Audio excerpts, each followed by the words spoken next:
Check into the phone records, find out who Cooper called before and after he left me the message that he wanted to talk to me.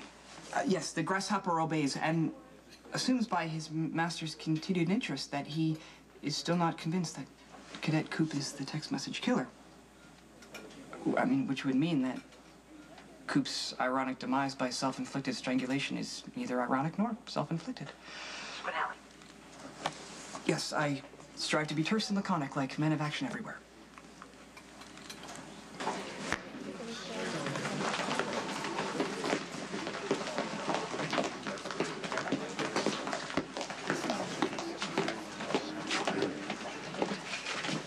I have a prepared statement, and then I'll take your questions.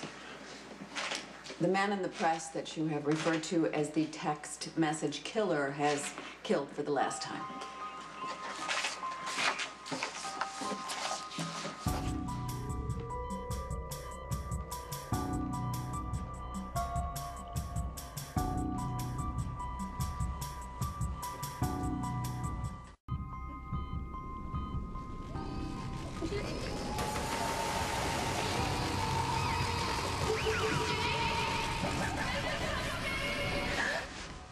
It's okay. It was just a dream. You were having a bad dream. Why are you here? To make peace. The satisfaction that I take in telling you that this serial killer can no longer threaten the lives of the citizens of Port Charles is tempered by the fact that this person who committed these heinous crimes was in fact an officer in training in this very police department. Cooper Barrett. Mr. Barrett's reign of terror was brought to an end by his final victim, Georgie Jones, who bravely tried to fight off her attacker. Skin was taken from underneath Miss Jones' fingernails. It was a DNA match to Barrett's. Those test results, which Cooper Barrett stole from this squad room, have been discovered with his body after he committed suicide by hanging. If you have any questions, I'll take them now. As police cadet, Barrett had relatively easy access. He had means. But look at the other victims, the Corinthos, Nanny and Emily Quartermain. Their attempts on Georgie Jones' sister and Carly Jacks. What's your theory about motive? Why did he do it? Psychological profile of Detective Barrett is already emerging. A loner who may have been involved in criminal activity. Something our own screening process missed. You can bet that will be looked into. How does it feel that your daughter's killer won't be brought to justice? He's facing a higher justice. All right, ladies and gentlemen, no more questions. Thank you very much for coming. Good night. What kind of question was that? I mean, what did she expect me to say? I'll make sure it never happens again. I wish I would have killed the son of a bitch myself. Yeah, I wish I had, Lucky. I brought him into this department. Mac, don't do this to yourself. He killed my daughter. It's over. Mac, it's over.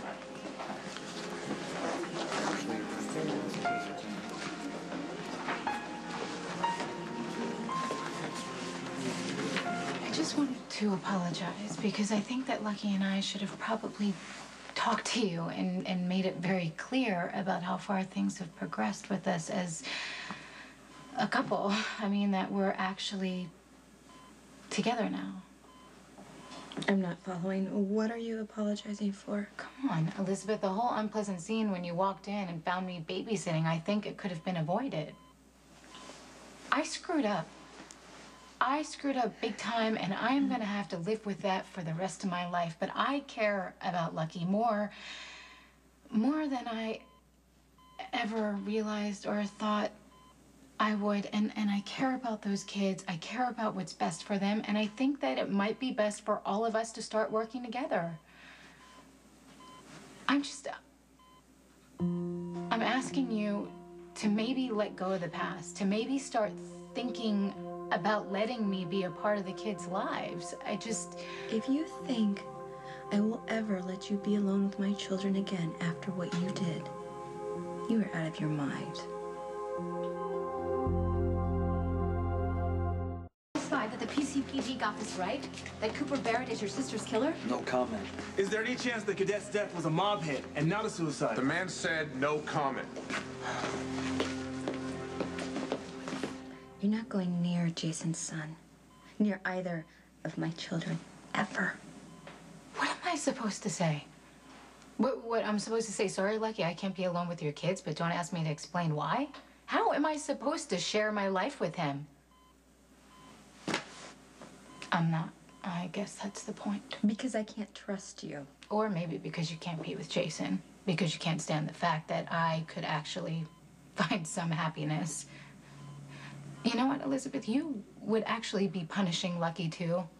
All because I was so desperate to hold on to Jason, because I was out of my mind with jealousy that you had given him the one thing I couldn't. I had a lapse. A lapse? Yes, a lapse. I did a terrible thing. I was at bottom. I actually have a chance with a decent guy right now, so I am asking you, I am begging you to let this go. Let Lucky get on with his life so he can actually have somebody that treats him decent. You mean lie to him? Because that's what you've been doing all along. Okay, that's fair enough. I know this all started out as a way to get back at you and Jason, but something happened, something changed between Lucky and I, something I cannot explain, but... You're able to keep him from seeing what you really are. Do you really believe that I could ever trust you again with my children after what you did? It must be nice knowing that whatever you say, people will just accept it. No one will ever wonder if there's more to the story. If you're suggesting that this is in some way my fault... No, you're just going along, living your life, and terrible people inflict themselves on you. Rick, Lucky, me. And you suffer beautifully, but ultimately, in the end, you emerge untarnished. The town saint. I am raising 2 kids by myself, Sam.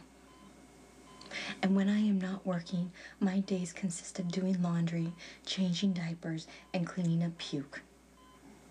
Not to mention the fact that Cameron's best friend taught him it was really cool to play with matches, and he almost burned down the house with Jake in it. You think I planned all this to retain my title as town saint? Guess again. Elizabeth, what are you gonna do? I'm gonna stay here until my leg heals, and then I'm gonna go home to my saintly duties. Come on, you know what I mean. What am I gonna do about you? Yes. As far as I'm concerned, nothing has changed.